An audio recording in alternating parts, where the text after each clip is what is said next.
Hello, everyone, and welcome to another episode of the Hardcore Human Design Podcast. I am Miko, and on the other side of the world, we have Celestina. Hey, guys. Today, we're going to be talking about the ego and especially focusing on selfishness and self-worth. What does that actually mean? Why do we have so many challenges with this in our modern day life, but also probably a lot of challenges back in the day?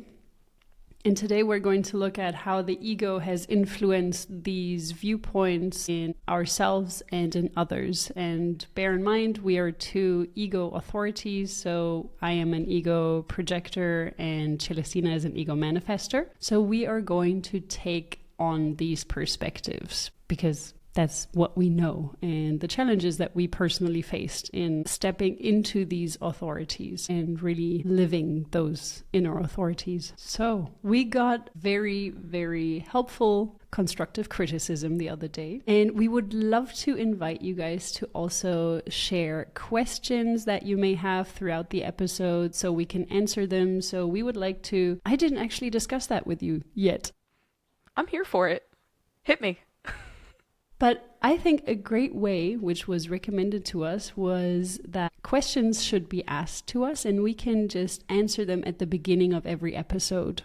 Ooh. So yeah, to kind of have a bit more of an interaction. And the other thing that we received as constructive criticism was that we should point you guys to previous episodes where we have already covered the basics, because human design can be very confusing. It can be a lot, especially how we're covering it in certain times that are really deep dives into the human design charts.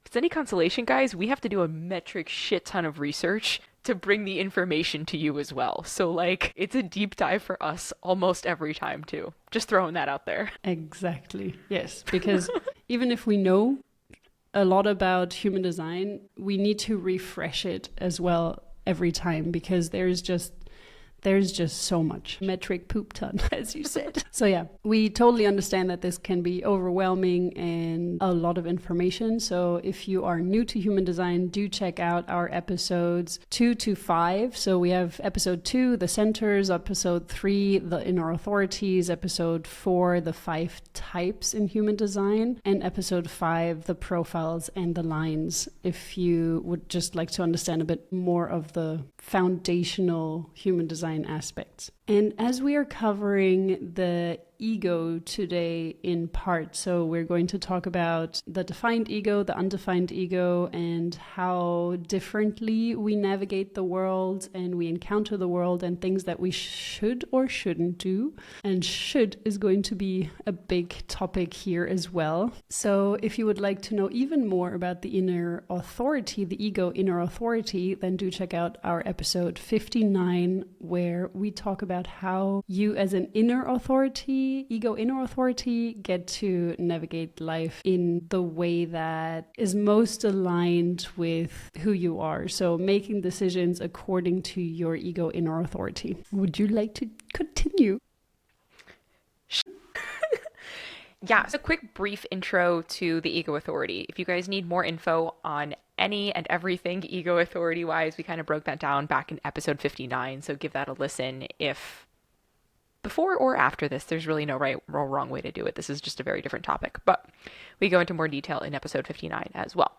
So the ego center in human design is one of the motors. It is the center of willpower. It is what keeps Miko and I going on the daily basis. And it's also a center for material resources, as in bringing things into the material plane, as well as kind of just defining one's self-worth. And I think the ego gets kind of a bad rap. The ego is in the name, right? Of being so egoistic. I feel like it's such a bad rap. But today we're going to explore that a bit more and peel back the layers as to why that's not the case, especially for those with the ego authority. So yes, we are going to be challenging some pretty intense societal conditioning around the word ego and around selfishness versus selflessness, and diving way deeper into all of that. But first, I want to ask you, Miko, have you ever had a memory of being called selfish by someone potentially in your family or externally?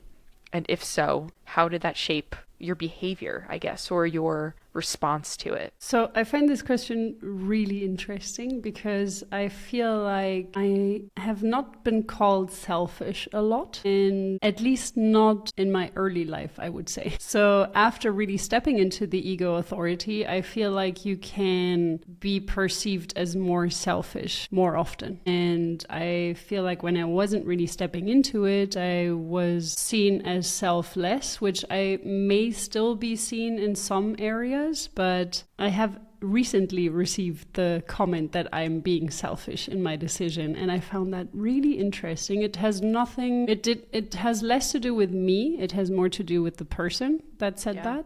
But it is really a decision that I'm contemplating, and it's not even a decision that I have made already. So it's still out there. But that alone was perceived as me being selfish because of certain things surrounding that decision. And as I said, I don't really feel like I was really that selfish, and we're going to get to the subject and we're going to dive deeper into it, what that even means, selfish and selfless, which I just find a very interesting topic considering all the social constructs and social beliefs around the subject. When was it for you? Have you experienced it?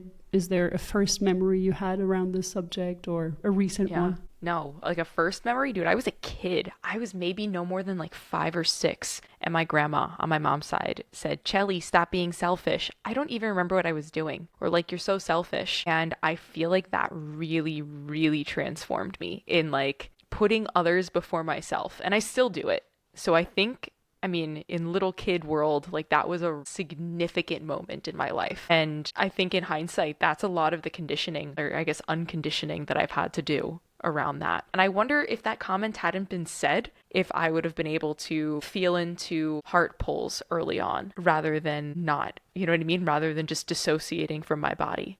Think the lesson learned from that for adults is be very mindful about what you say to your kiddos. Like if you're aware of their design, be very mindful about what you say to your kiddos. Because I think that there were also other times in my life where I felt like I needed to be less loud, be less, you know what I mean? And I'm loud because I'm a New Yorker and I'm Italian, I guess, but also that's just who I am. And a manifester. Yeah. So even like watching little kid videos of myself, like, dude, 1-year-old me had a big personality. I can't even imagine. My poor parents. But yeah, so I think that one comment affected me. And I don't think I recognized that in the moment, but like years later, like looking back on that, I think that heavily affected me. Yeah, I can imagine. And especially it stopped you from doing things that you wanted to do, and stopped you from taking action or to really live out your manifesterness as well. So once your heart was into something, your natural way should have been, hey, I'm going to do that. I'm informing you. I'm going to grab my bicycle and I'm just going to ride down the street, for example. And it's hard to then be called selfish or, I can imagine as a child, it's not fun. It's not fun as an adult either. Whole different experiences though. It's interesting like seeing how that affected me not knowing my design and how you can process it differently knowing your design. Well, as a kid or a teenager, I didn't know my design, and my parents always allowed me to still follow my heart, which is something that I really, really appreciate, that they intuitively were able to do that, where most of the decisions that I took were really because my heart was or wasn't in something. Pretty much all the decisions. From that perspective, I don't feel like I was held back. I felt like I was really free in taking the decisions that felt right, and because this was something that I felt was best for me. Then as well, additionally to that, it was a bit challenging to decipher, okay, what is really best for me? So it is one thing to be like, I want to do that, and another one of what is best for me. I would say my parents were like similar to yours, right? Like my parents weren't the problem. It was an older generation with a different mindset that conditioned me in like a kind of shitty way. Yeah, so interesting. All right, well, that was a good therapy sesh, hey? So that was ego inner authority perspective. Now let's take a bit of a look at the undefined ego, because there is also a lot of conditioning happening there. So that's as well a good point to note that even if you are defined in certain areas, you can still be conditioned. And when you're undefined in certain areas, it can sometimes influence you more, but it doesn't mean that a defined center or a defined gate is not conditionable. It still can be conditioned. So from an undefined perspective, we have often individuals that may not feel worthy, that feel like they need to prove themselves, that feel like they need to use their willpower to achieve things, and that also feel like they can give promises when in fact they actually shouldn't make promises. And I find that as well a very interesting social conditioning, because we are taught so many times where there's a will, there's a way, when you're making a promise, you have to keep it. And bear in mind, this is 70% of the population that shouldn't make promises. 70% of the population doesn't have a defined ego and doesn't have consistent willpower. And we're just assuming or expecting people to have the willpower to complete a project, to have the willpower to wake up every morning at 6 a.m. and do their whole routine, to have the willpower to commit to someone and stick with it. These are all things that are not a consistent element in 70% of the population. So from a defined perspective, have you ever said yes to something only to realize that your heart wasn't in it? And how did that impact you? What was the outcome? How did that impact you? Oof. Yeah, dude. I committed to myself, and halfway through, I was like, bro, what am I even doing? So 2 years ago, I hosted in-person events like for dietitians in the US. And I was just so on a high from like 2 events that I had held before that went really well. So I was like, yeah, I can host 23 events. I remember that. Oh my God, at the end, you were so done. Dude. So what's funny is that my business buddy, who I had been meeting with every week since like 2018, he was like, are you sure you want to commit to this many? He's like, I know you. Like, you get really stoked on something and then you just go like balls to the walls crazy about it. I'm like, yeah, man, let's do this. He's like, are you sure? I'm like, yeah. Dude, I added cities. It was insane. So I ended up with 23 events that I had committed to. And the first one went really well. The second one was okay. And then the next handful of them, I could not get people to attend. And as a manifester, not just as an ego manifester, as a manifester, the amount of rejection that I had to go through just tore me down. And all I had was willpower to get me through. The events that I had people on the other side, like people at the actual location helping me, were so much easier. And that also reminded me as to why I love collaboration.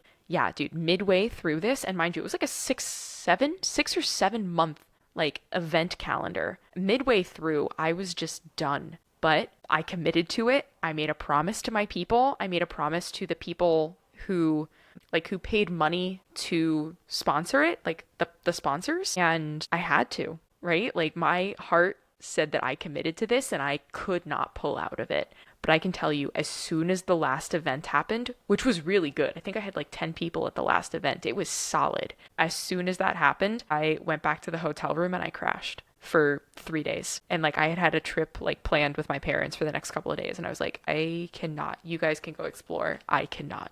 It was intense. So that was a very long story for, yeah, I overcommitted, but I had to deliver. I don't know any other way though, dude. Well, the only other way is to recognize the amount of energy that we have and to build enough spaces in between. Also, hosting retreats, for example, it would be impossible for us to go from one retreat to the next, to the next, to the next without a pause in the middle, because we also felt that when we were hosting the retreat at Lake Como.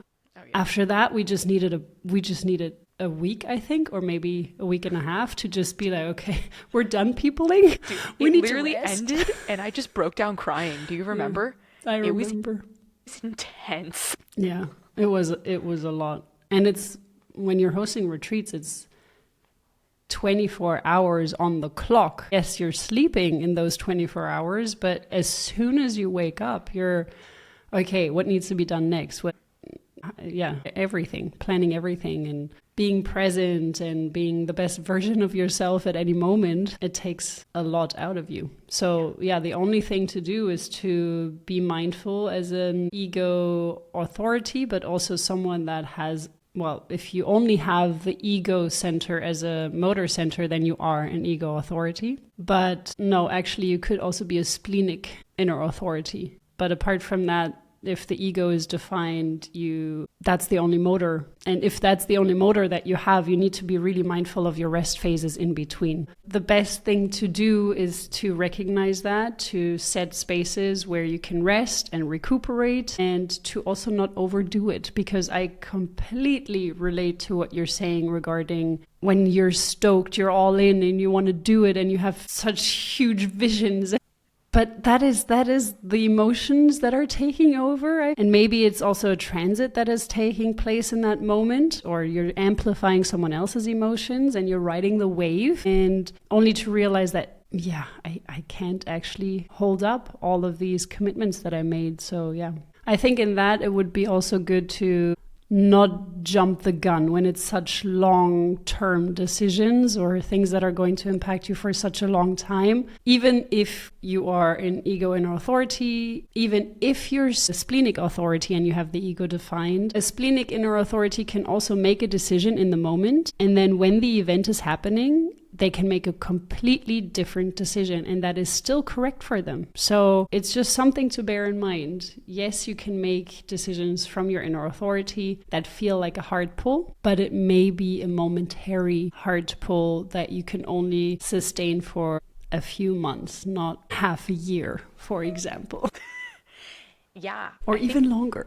I think I have the hard part of then you feel wishy-washy, or then you seem wishy-washy, and then that feels gross. Right? Yeah, because when we're committing, when we're making a promise, this is horrible. We can't let it go. And this is something that Travis has been pointing that out over and over again with me. He's like, okay, when you do something, you can't let it go. And because I was just constructing this table, I got this table from IKEA. What happened was I drove to IKEA. I drove back from IKEA. I had a smaller table with me. I placed that in the room and I was like, no, this is too small. I need a bigger table. I love space. I love to just have all my things around me on a big table. So I went back to IKEA on the same day. It's an hour away, okay? So 1 hour there, 1 hour back, 1 hour there, 1 hour back. I came back with my new table at, it could have been 9:30, 10. That's really late for her, just to give you guys some perspective. That is very late. Exactly, because I go to sleep at 10 normally. 9:30, 10, that's my bedtime. So I came back and I started to construct this table because I really wanted the table. And I really wanted to show it to Travis. And at some point he said, you should go to bed. And I said, no, I need to finish this table. I want to show you what it looks like. Yeah, I have a problem.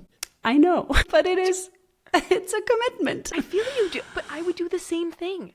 I think it's a hard thing. And it looks crazy to people on the outside, but it doesn't feel crazy, if that makes sense. It doesn't. It doesn't, but I still feel like we need to know our limits. We need to be like, hey, okay, maybe we don't need to construct the table at 10 p.m. at night when that's your normal sleep time. Maybe it can wait. But tomorrow you is going to be so grateful that last night you put the table there when you have your morning coffee. Exactly. She was having breakfast, looking at the harbor and just enjoying it. Yeah, it was. You can see either side of the coin, guys. Did you have any stories that you wanted to share about your heart not being in it? I think because I always followed it, and there was one situation where I didn't follow it. And that was when I used my mind to make a rational decision. And that was when I had to decide what I wanted to study. So after doing my A-levels, after school in England, you can choose different kinds of subjects for your high school. Is that college? No, high school? High school, but everywhere else in the world is called college. So yeah. No, like the last part, like the last 2 years of school. They're not split up in America. Those are just high school. Okay. So last 2 years of school. Junior and senior year, guys.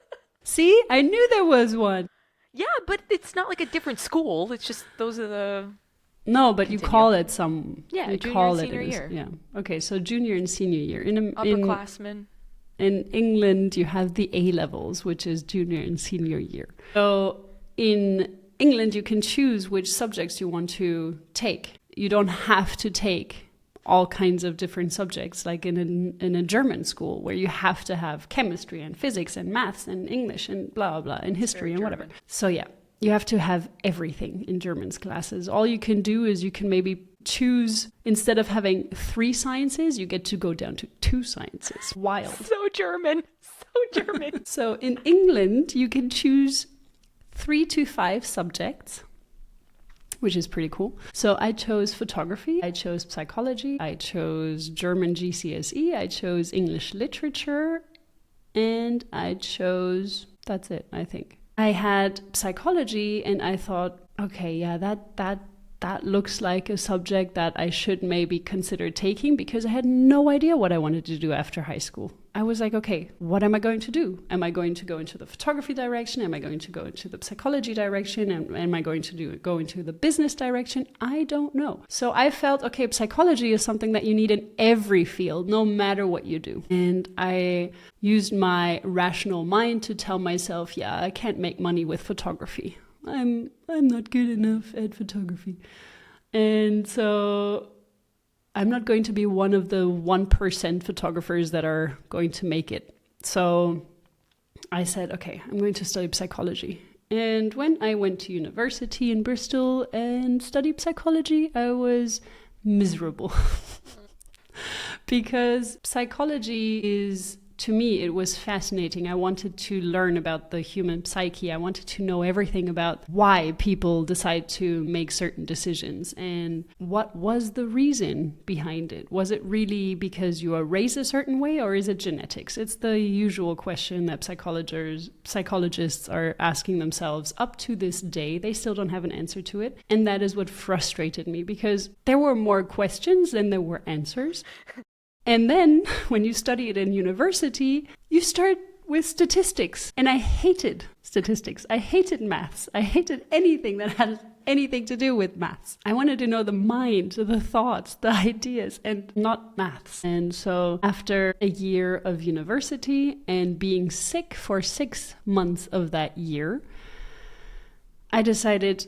I had also studied criminology and psychology, so I already knew from the get-go, hey, I can't go psychology all the way. I need to add something to it, because I got bored with psychology in school, but I still chose it as a logical pathway. But then I said, okay, if I have to study psychology, I might as well link it to something. So I chose criminology. And when I then thought, hey, maybe I can just move to criminology and drop psychology, but they didn't let me do that.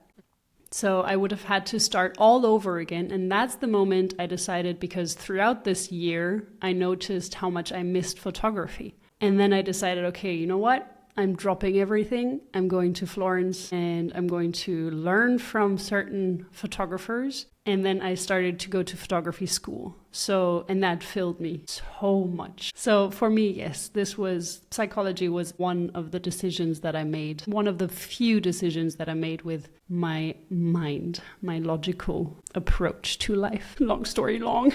Damn. No, cool. Learning lessons though, right? I feel like nothing in life is a bad decision. It's just a learning lesson, especially when you're still in your 3-line life. Absolutely. And everything that I've studied, everything that I've done, even if it wasn't necessarily the right decision, it's helped me so much to grow, to evolve. And it's helping me even today to do what I do. Cultural conditioning of the ego. I don't know if this is actually lighter and brighter, but think of how society appreciates and values this homogenized view of oneself, right? Basing oneself on achievement and merit and what can we do, what can we achieve, rather than being just enough for oneself and focusing on self-love instead of those external factors of merit. That's not societally what we're seeing as, success, if you will. And there's so much pressure for those 70% of individuals with the open or undefined egos. Pressure to be enough, to be more than themselves. And that leads to a disgusting amount of people pleasing as well as burnout, which is for the long term. Like if you're looking at this from like not just a human design perspective and not just like a not following strategy and authority perspective, but like, dude, if you're constantly in a state of burnout, if you're constantly in a state of like your adrenaline being on the go all the way up, your cortisol being up, that's not healthy, like for your physical body. And that is like, in theory, not even in theory, in like reality, what leads to disease or dis-ease, if you will. Yeah. So not having or having this external conditioning can really do a number on your body badly. So please give that a thought when you are thinking about all of the areas that you're conditioned in within your body, in addition to your ego center. Like I know we're focusing on the heart today, but actually think about that. Do your people-pleasing tendencies and like desire to be people-pleasing affect you more than you think, right? Like, are you going above and beyond to help someone and putting yourself down in the process? That's significant if that's the case. So the difference kind of between the intrinsic and the difference between the intrinsic and extrinsic value is the ego is knowing about your self-worth inherently and understanding your self-worth inherently. What do you contribute? What do you bring? Who are you in the context of whatever it is? Yeah, so when it comes to the undefined ego, as I said, 70% of the population has an undefined ego. And this external homogenization of it all creates the pressure to prove, to be people-pleasing, and to feel like they need to have worthiness from external sources. Anything you want to add to that, Miko? Yes, so what I have noticed with the undefined ego is that a lot of times you take on more that you bite off more than you can chew. And you not only try to prove yourself, but you also try to make commitments that are just too many. So instead of taking on more and more and more and more onto your plate, which drains you, which really takes away from the time that you should be also spending on yourself, or you could be spending on yourself. And that is an important part of all of this. You need to fill your own cup. And we're going to be talking about that more further down this podcast episode. But if you continuously give promises or you're continuously agreeing to help others in some way, shape, or form that doesn't resonate with what you actually want to do, you're causing more challenges than you're doing good. Because when you're not taking care of yourself and when you're not filling your own cup, you become more reactive, you become less patient, you become a lesser version of what you could actually be. So this is a really, really strong recommendation from us, that especially if you have an undefined ego, but also if your ego is defined, just be mindful which promises you give, what things you agree to, because if you have a defined ego, you're really going to try to do everything you can to keep that promise. And with an undefined ego, you can actually impact your physical heart as well, because you're straining it, you're draining it from the life force energy that is within you, and you're running on a fuel tank that is actually empty. You don't have that kind of energy. And I think that's a good way to look at it, as when you're looking at the motor centers, to look at different kinds of fuel tanks and the way that they are able to provide you with energy. And depending on which motor center you have or which one you don't have, you need to be mindful that if you don't have any motor centers, you're borrowing these fuel tanks from other people, but you have to give it back. And you can't continuously run on other people's energies. When you have a specific motor center defined,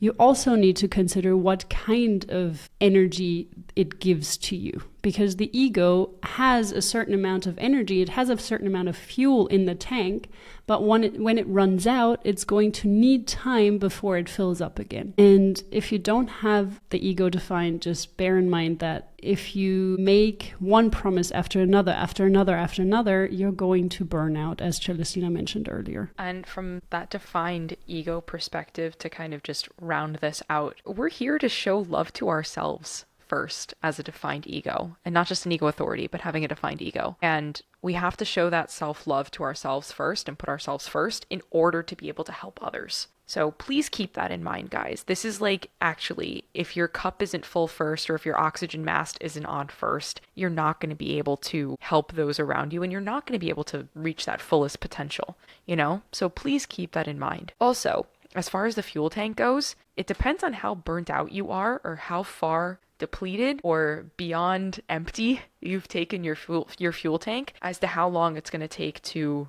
replenish said fuel tank. There have been times I've bounced back from burnout in like 2 or 3 weeks because it wasn't that bad. This last year had me down and out for like a month. Probably like just I'm at a month now, and only in the last week and a half have I been able to do any kind of physical activity beyond walking my dog, which is insane. So take that into account, guys. So an interesting way to kind of assess this and start deconditioning that ego over the next couple of days. This can be in a notes app on your phone.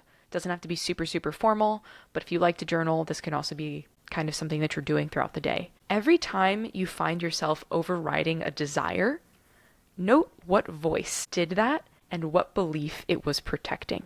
Was it yourself? Was it someone in your life who has conditioned you in that way, saying it in your head?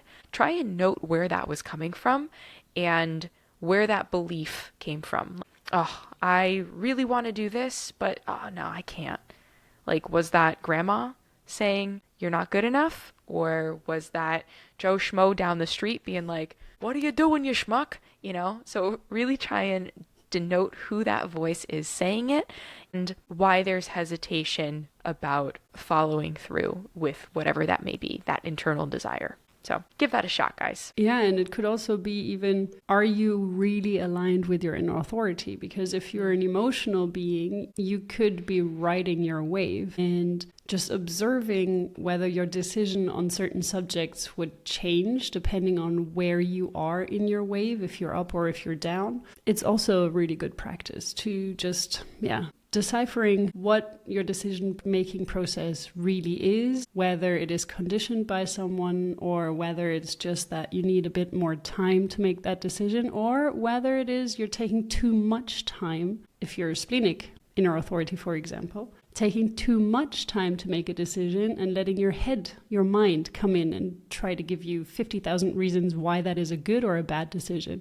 Because the spleen acts in the moment. It's not about making a decision by using your mind. So yeah, I feel like this is a really good practice for everyone with or without defined ego, just to really understand where are my decisions coming from and why am I making them. So what that naturally leads to is the thought of being selfish, because there is a video that I keep referring back to when I talk about this in Opportunity, which is from Jada Pinkett Smith and her daughter Willow Smith. They sit at the red table and they have a conversation about selfishness, because Jada had been called selfish by certain parents.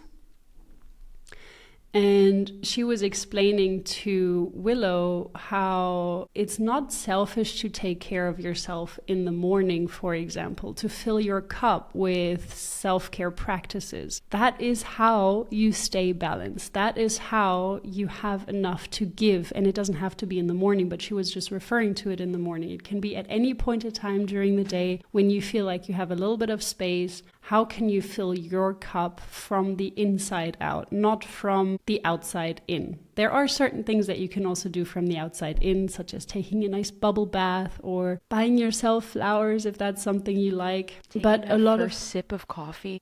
Taking that first sip of good coffee. Yeah, so doing things like this, being present in the moment, being mindful is also a very good way to savor these external things that you're taking in, but also doing your internal work. And that is practices such as meditation or yoga or journaling. Things like this can really help you a lot in finding clarity within yourself and regaining balance, regaining your internal balance. And it helps you fill that tank that we were talking about. Whether you have motor centers or not defined in your chart, filling up your self-love tank is crucial for you to be able to give back, to hand out that additional love that is overflowing. You shouldn't give from an empty tank, because then you're becoming reactive, then you're becoming stressed out, then you're going to feel like you're not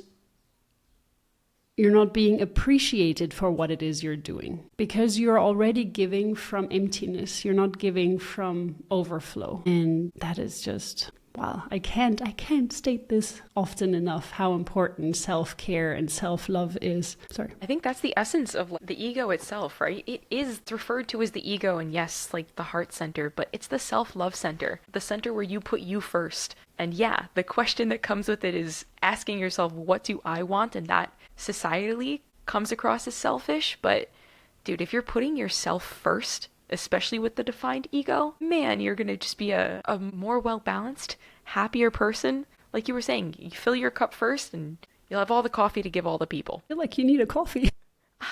It's too late. It's 6 o'clock, man. If I have one now, I won't sleep. I'd love a coffee though. I think this rounds out to, from an ego authority perspective, you do have to be selfish. And it's kind of a weird thing to say. We're going to go through some reframes of that in just a sec. But mechanically, the ego authority is here to put themselves first in a way that, yes, benefits them, but then also when they're benefiting themselves, they can benefit other people as well. And don't think of this as like the psychological quote unquote selfishness, right? This is existential integrity, if you will, where, like we said earlier, right? If a broken promise is going to be more damaging than being perceived as selfish to someone. So we're putting ourselves first as an ego authority, but it really is for the benefit and the good of others, right? Like take Miko's table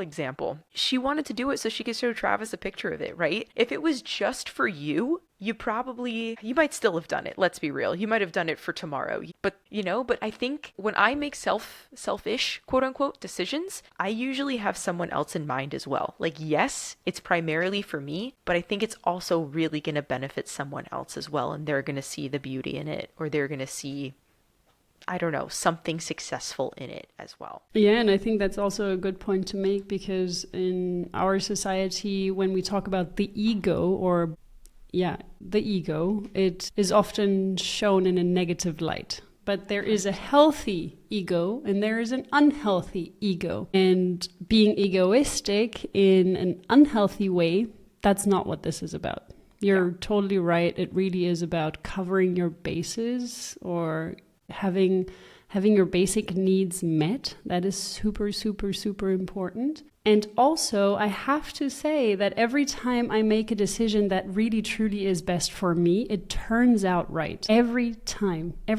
I have a live session or we're recording a podcast, and I do as much as I can to prepare. And if I can't prepare anymore, if I'm really exhausted and I decide, hey, I'm done, I need to now rest, and then we step onto recording or I step onto the live session, it always turns out that what I've covered is more than enough. Often it's even, I've covered so much more and I still feel like I didn't cover enough before I step onto the podcast, but I just make the decision, hey, I can't go any further, so that's what it's going to be. And often it's more, that I covered more than I thought I would need, but it's always enough. And making these decisions as well of, for example, I feel I committed to meeting up with someone, but then I cancel that meeting for some reason. Most often, I think nearly always since I've stepped into human design, it's always been thank you for canceling because I also didn't feel like it, or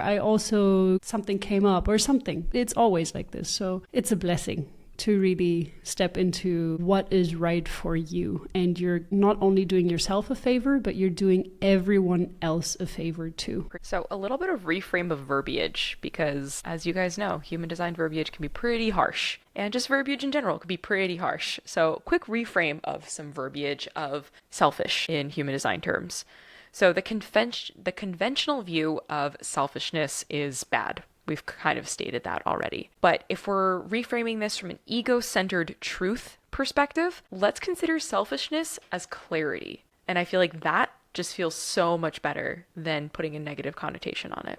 If we're also looking at selfishness from a negative connotation perspective, it could be virtuous. Whereas from the ego-centered truth perspective, untrue sacrifice can be distortion. From a conventional perspective, one must prove their worth. And from an ego-centered truth perspective, consider it as value is innate when that decision is correct or it's ego-led. In a healthy way. In a healthy way. In a healthy ego way. Give to be loved. Oh yeah, there we go. So from a conventional point of view, giving something or giving more to feel loved, to feel that self-worth, versus from an ego-centered perspective where love follows if you are following that honest alignment and you're being true to yourself. And the conventional...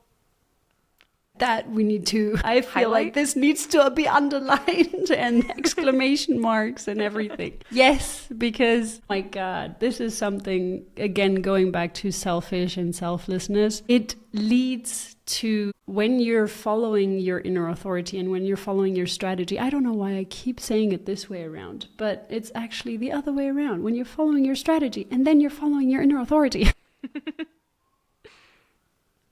You are aligning with who you are inside, and you are aligning with what is really right for you. There are going to be people that will fall away. You're going to lose people, the people that are not right for you, the people that are not there for the right reasons, the people that don't truly love the real version of you. And then you're going to attract the right people as well. So yes, love follows honest alignment. That means love follows when you become more and more and more your true and authentic self. Very important one. Preach. And then last but not least, the conventional view of selfishness or the anti-selfishness is putting others first. Whereas from an ego-centered truth perspective, putting yourself first so that others can benefit from your example. That feels so much better. It feels so much better. And I guess a real life example of this is like, I had to do this when I left my job. Like, it was stay in it for other people, which I had done for so long. And it wasn't staying in it for the owners. It wasn't staying in it for the business. It was staying in it for the beautiful team that I'd created, which is also really hard because that's my only channel. So like, that's really hard. And that was like major inner conflict. But man, I'm a better human now than I was a month ago, just because I have so much more capacity to put myself first, to be the best self, rather than functioning at, I can't even say half capacity, dude. It was like 10 to 25% capacity. So things can change if you put yourself first as an ego authority. So a big thing for people as a whole is shoulding on themselves. And another big thing for those who have an ego authority can be mitigating the I wants statements, because that can feel selfish. So the shoulds and the I wants are what's up next. So as an ego in our authority, ask yourself, what is it that you truly want? And the truly is very important here, because you may just say, I want XYZ, but is it truly something that will fill you? I think that's a great way to put it, instead of just, I want that designer bag. Is that really something that is going to fill you? Not that there's anything wrong with people wanting designer bags, but yeah, it's something that you can fill. Hey. Work around here. So yeah, is it going to fill you? Is your decision going to fill you? And in the defined but also undefined ego, there are often times where you say, I should do this, and really think about whether it is really something you should be doing or not. Because as a defined ego, as mentioned, we tend to make promises, and we make promises and we really want to keep them. As an undefined ego, you shouldn't make promises in the first place. And both of these instances, you shouldn't should on yourself. So really, you shouldn't should on yourself. Because when you should be doing something, this is an external conditioning. This is something that you were told that you should be doing because of XYZ. It is not something that is coming from inside of you. It's not something that is going to fill you. There are very, very, very few cases where I would say, okay, you should do that because of some reason or another. I can't really think of one right now, but one that is often thrown out there, and I don't think that's a good reason, is family.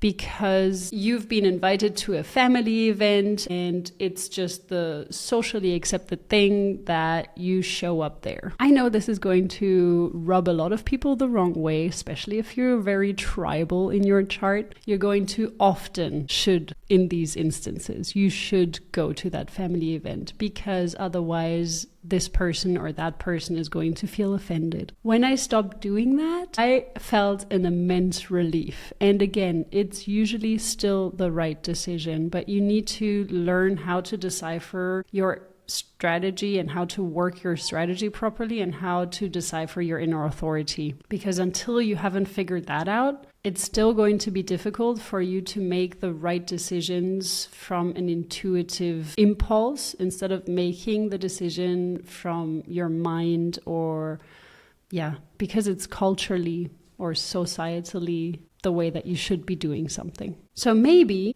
a great exercise to do for this whole episode would be to sit down and figure out where are you shooting on yourself? Where are you making decisions because of others? And we kind of talked about this in the earlier prompt, but it still maybe resonates better with you when you're coming from the I want or I should perspective. And look at the things that truly fill you and look at the things that you decide because of other people, because of your culture, because of your society, because you think that you should be doing this. And to give you guys just a little bit of insight into, I guess, kind of what I've been experiencing this past month. I haven't had heart pulls this whole year, like all of 2024, because I was in a job that in 2025?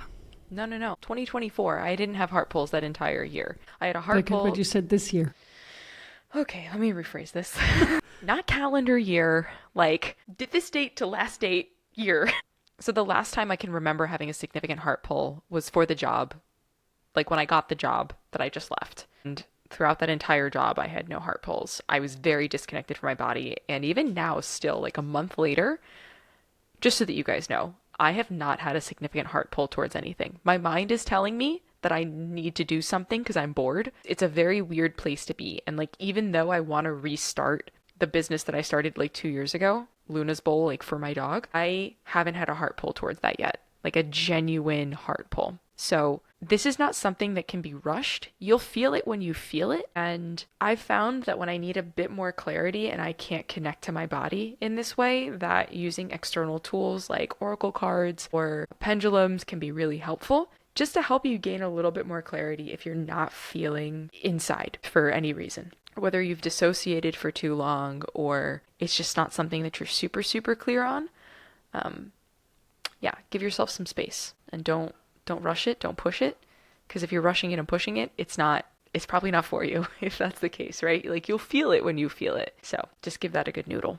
Look at your charts, check out your body graph, check out your ego centers. We can go so much deeper into this, but today we've just scratched the surface with selfishness, selflessness, defined and undefined egos. And we'd love to hear from you, right? Like, what did you garner from this episode? Are there any questions? Did you need more clarity on something? Do you have questions specifically about your chart? Because if that's the case, hit up Miko for a session where she can go deeper into your human design with you to explore these more mystical areas. It's not really that mystical. I just thought I'd use some fun words. And she can use her intuition and kind of help you define. She can use her intuition and help you assess where you need to maybe dive deeper, where you maybe need to do some deconditioning. And that is all available through opportunity.life. Not .com, because who needs .coms anymore? Boom. Thank you everyone for listening. Thank you, Celestina. Always a pleasure. Toodly doodles, guys. Right back at you, Miko. Ciao. Bye. Hardcore, the Human Design Podcast.